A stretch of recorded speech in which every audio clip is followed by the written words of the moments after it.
Kabar bahagia kini datang dari pasangan yang baru saja menikah, Atta Halilintar dan Aurel Hermansyah. Di mana melalui akun Instagram masing-masing, keduanya saling memamerkan tespek.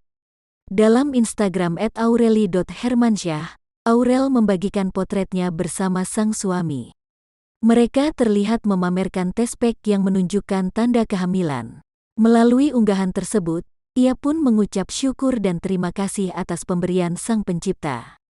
Lantaran pernikahan mereka yang baru 1 bulan, kini sudah dikaruniai calon buah hati.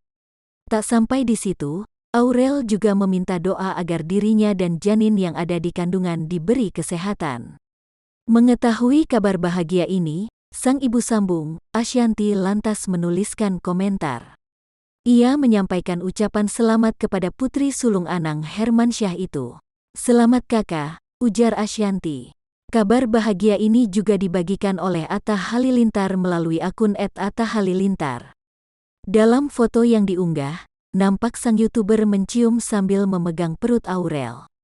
Mendapati sang istri hamil, putra pertama dalam gen Halilintar itu tak lupa mengucap syukur. Selain itu, ia merasa bahagia karena mimpinya untuk cepat memiliki momongan akhirnya terkabul.